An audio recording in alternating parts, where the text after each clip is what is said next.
สบายดีท่านผู้ชมที่เคารพนำท่านผู้ชมเข้าสู่การรายงานข่าวสดภาคเที่ยงจากของข่าวโทรภาพแห่งชาติข่าวภาคเที่ยงประจำวันอังคารวันที่ 11 สิงหาคม 2026ข่าวภาคนี้พบกับโฆษกพลงานสุริพงศ์ในการนำเสนอข่าวภาคเที่ยง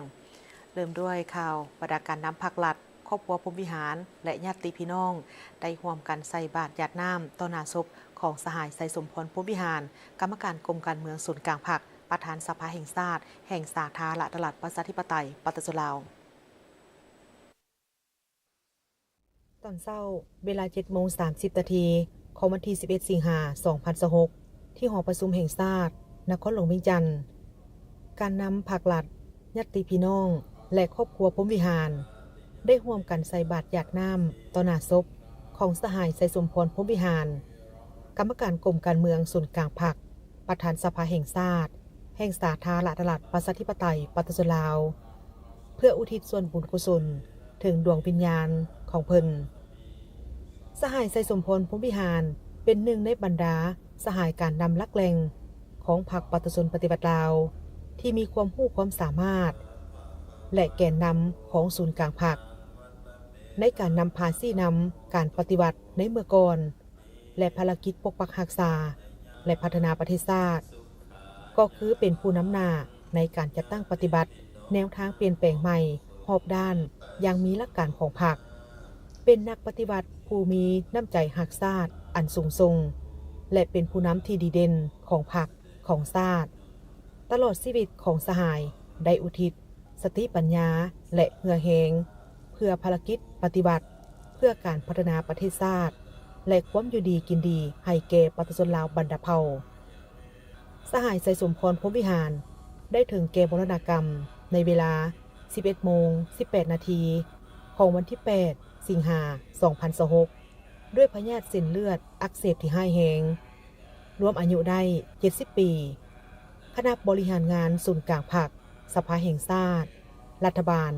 แห่งสาธารณรัฐประชาธิปไตยปตจ.ลาวและศูนย์กลางแนวลาวสร้างชาติตกลงไว้ทุกระดับชาติเป็นเวลา5 วันโดยเริ่มแต่วันที่ 8 ถึงวันที่ 12 สิงหาคม 2026อยู่หอประชุมแห่งชาตินครหลวงเวียงจันทร์พิธีชาปนกิจศพอย่างเป็นทางการจะได้จัดขึ้นในตอนบ่ายของวันที่ 12 สิงหาคม 2026ที่สนามหลวงนครหลวงเวียงจันทร์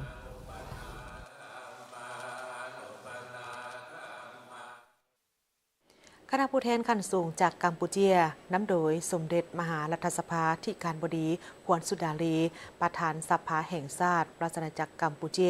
ได้เดินทางมาถึงนครหลวงเวียงจันทร์เพื่อวางพวงมาลาถึงดวงวิญญาณของสหายไสสมพรพรหมวิหารกรรมการกรมการเมืองศูนย์กลางพรรคประธานสภาแห่งชาติแห่งสาธารณรัฐประชาธิปไตยปตจ.ลาวในเวลา 19:35 นาทีของวันที่ 10 สิงหาคม 2026ที่สนามบินสากลพัทไตนครหลวงเวียงจันทร์คณะผู้แทนขั้นสูงจากราชอาณาจักรกัมพูชีนำโดยสมเด็จมหารัฐสภาธิการบดีหวนสุดาลีประธานสภาแห่งชาติราชอาณาจักรกัมพูชีพร้อมคณะได้เดินทางมาถึงสนามบินสากลพัทไตนครหลวงเวียงจันทร์ด้วยเรือบิน VN 920เพื่อเข้าร่วมวางพวงมาลาและเซ็นปึ้มไว้อาลัยถึงดวงวิญญาณของสหายไสสมพรพรหมวิหารกรรมการกรมการเมืองศูนย์กลางพรรคประธานสภาแห่งชาติแห่งสาธารณรัฐประชาธิปไตยปตจ.ลาวให้เกียรติต้อนรับที่สนามบินสากลพัทไตมีสหายวันไซพ้องสวรรค์กรรมการกรมการเมืองศูนย์กลางพรรคเลขาธิการศูนย์กลางพรรคประธานองค์การกวดกาแห่งรัฐหัวหน้าองค์การต้านการสนราชบังหลวงขันศูนย์กลางพร้อมด้วยการนำขันสูงของลาวตอนบ่ายของวันที่ 10 สิงหาคม 2026คณะพรรคคณะนำจากบรรดากระทรวงองค์การจัดตั้งพรรครัฐองค์การจัดตั้งมหาชนและพรรคชนต่างๆได้สืบต่อเข้าวางพวงมาลาเพื่อไว้อาลัยต่อการจากไปของสหายไสสมพรพรหมวิหารกรรมการกรมการเมืองศูนย์กลางพรรคประธานสภาแห่งชาติแห่งสาธารณรัฐประชาธิปไตยปตจ.ลาวคณะจัดตั้งศูนย์กลางพรรคนำโดยสหายนางสีใสลือเดชมุนซอนกรรมการกรมการเมืองศูนย์กลางพรรคหัวหน้าคณะจัดตั้งศูนย์กลางพรรคครอบครัวโพสีคำนำโดยสหายจันทร์ศรีโพสีคำอดีต หัวหน้าคณะจัดตั้งศูนย์กลางภาคสมาคมชาวเวียดนามอยู่สาธารณรัฐประชาธิปไตยปาตะจุลาวและสมาคมเวียดนามอยู่นครหลวงเวียงจันทน์สมาคมนักธุรกิจเวียดนามอยู่สาธารณรัฐประชาธิปไตยปาตะจุลาวคณะครอบครัวการนำภาครัฐครอบครัวหล่าคำฟองนำโดยสหายพลเอกวิไลหล่าคำฟองกรรมการกรมการเมืองศูนย์กลางภาคผู้ประจำการคณะเลขาธิการศูนย์กลางภาคครอบครัวไข่คำพิทูลนำพาโดยสหายกีแก้วไข่คำพิทูลกรรมการกรมการเมืองศูนย์กลางภาค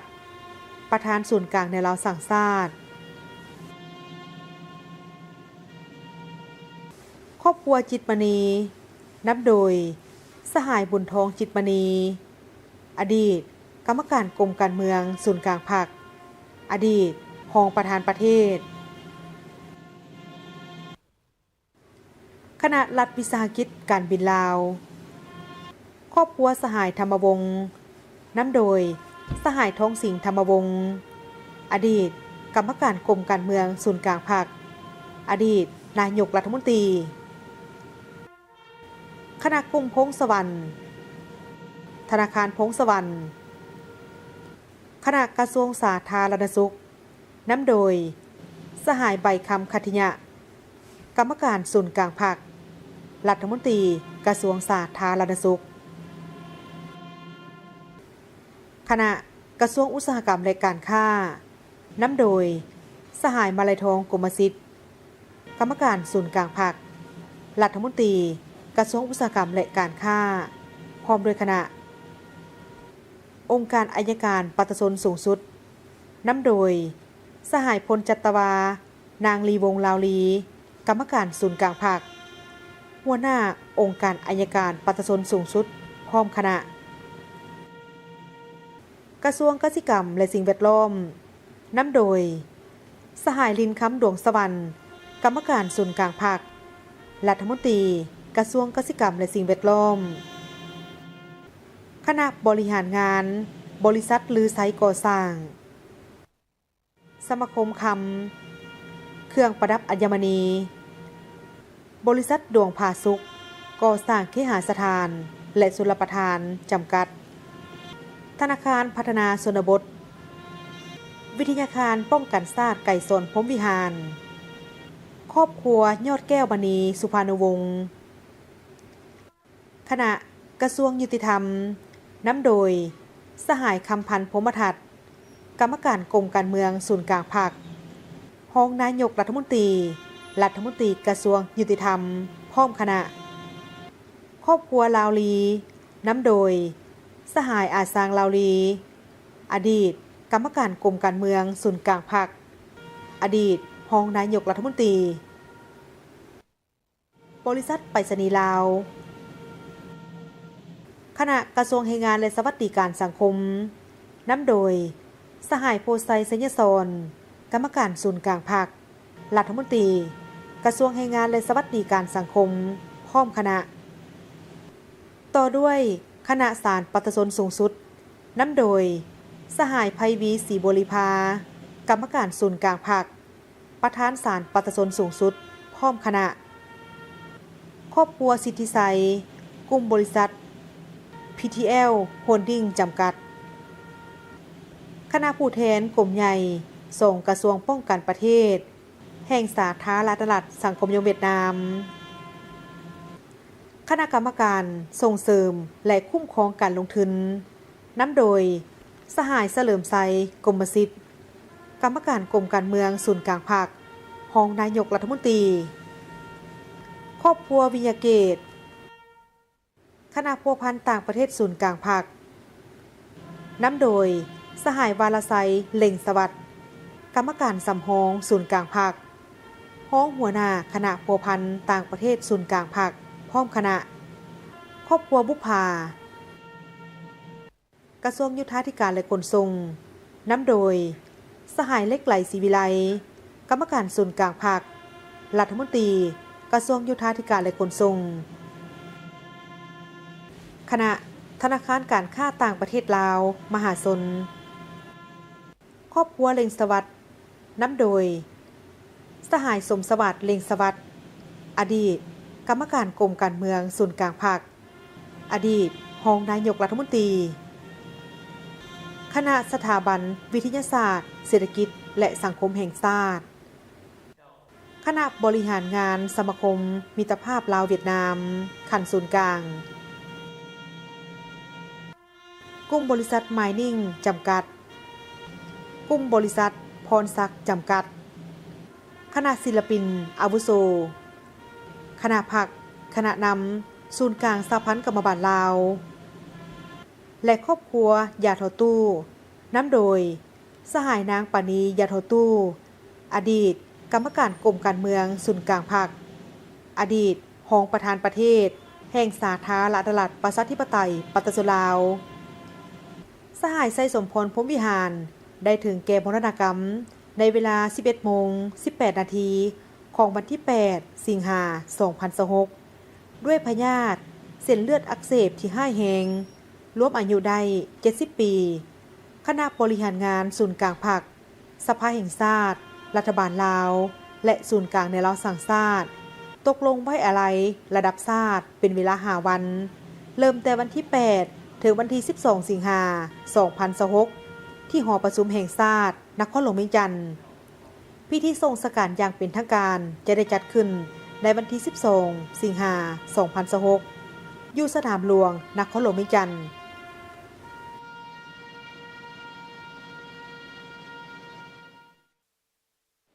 รัฐวิสาหกิจบริการกสิกรรมมีบทบาทสำคัญในการพันขยายแผนพัฒนาแขนงกสิกรรมโดยซุ่มใส่การสุกยุส่งเสริมกสิกรให้หันจากการผลิตแบบพออยู่พอกินไปสู่การผลิตเป็นสินค้าและสร้างมูลค่าเพิ่มเพื่อจำหน่ายให้แก่ตลาดทางภายในและต่างประเทศ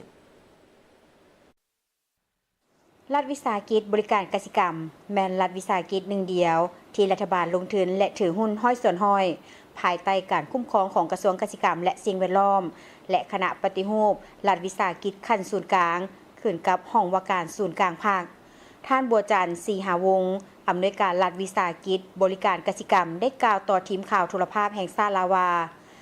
รัฐวิสาหกิจบริการกสิกรรมมีบทบาทสำคัญในการพันขยายแผนพัฒนาของกระทรวงกสิกรรมและสิ่งแวดล้อมวางออกโดยซุ่มใส่สุกยุ่ส่งเสริมการผลิตกสิกรรมเพื่อค้ำประกันด้านเสบียงอาหารผลิตและปรุงแต่งผลิตภัณฑ์กสิกรรมและป่าไม้เป็นสินค้า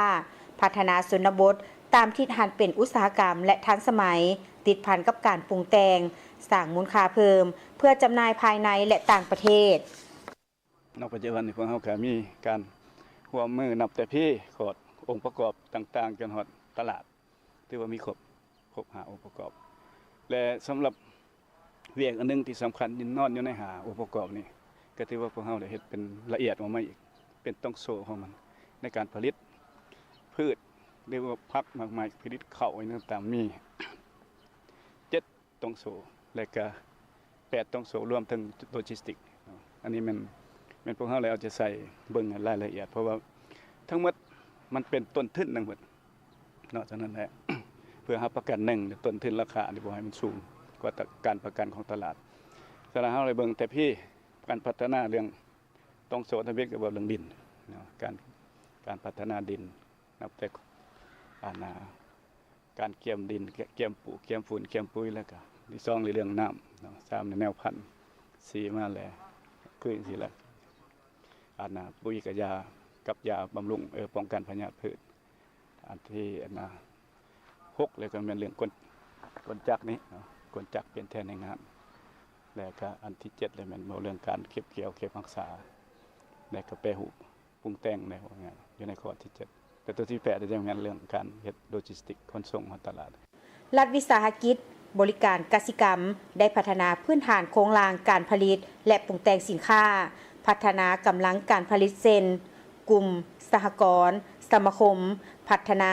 และสนองกลจักการเกษตรเทคโนโลยีด้านกสิกรรมสนองทรัพยากรมนุษย์ด้านกสิกรรมสนองมาตรฐานเทคนิคและนโยบายสุกยุส่งเสริมด้านกสิกรรม โดยมีการร่วมมือทั้งภายในและต่างประเทศในระยะผ่านมารัฐวิสาหกิจบริการกสิกรรมได้ส่งเสริมการนำใช้จักรสูบน้ำด้วยพลังงานแสงตะเวนเพื่อรับประกันการผลิตและลดต้นทุนการผลิตสร้างตั้งโรงผสมฝุ่นเคมีตามความต้องการสามารถผลิตได้ 60-90 พันต้นต่อปีส่งเสริมการนำใช้กลจักรเครื่องมือรับใช้การผลิตและปรุงแต่งผลิตภัณฑ์กสิกรรมทดลองและขยายแนวพันธุ์หญ้าลาวกรีนสมรรถภาพผลผลิต600ต้นต่อปีพร้อมทั้งสนองปัจจัยการผลิตและฝึกอบรมให้ชาวเกษตรกรเติมอีกและอันที่2ครับพวกเฮาก็เร่งใส่การ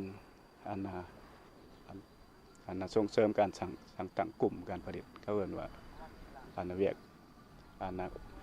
องค์ประกอบที่2นี่แม่นกำลังการผลิตของเฮาก็เร่งใส่ว่าบ่ได้มีเงินไขที่พวกประชาชนเขาเจ้ามีท่าแห้งอยู่แล้วแต่ก็มีการเต้าร่วมกันอยู่แล้วพวกเฮาก็เร่งใส่ส่งเสริมแล้วก็จำนวนหลายก็แม่นบรรดากรมของกระทรวงเฮาก็แม่นสร้างตั้งขึ้นมาอยู่แล้วโดยเฉพาะเป็นกรมส่งเสริมสหกรณ์เมื่อก่อนเพิ่นก็ได้สั่งตั้งกลุ่มสหกรณ์นี่เป็นกำลังของพวกเฮาก็ตัวใดมีแล้วก็เข้าไปส่งเสริมเลยบรรดาปัจจัยต่างๆนับแต่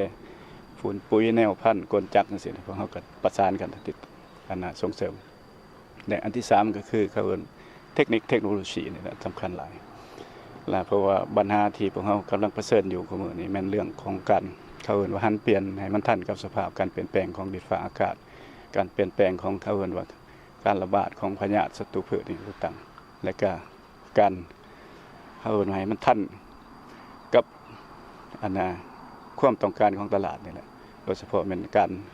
เพิ่มยกสมรรถภาพทางด้านปริมาณและคุณภาพพวกเราต้องได้หันใส่เทคโนโลยีที่เข้ามาช่วยโดยเฉพาะเป็นพวกโดรนพวกเครื่องจักรที่มันสามารถสำรวจ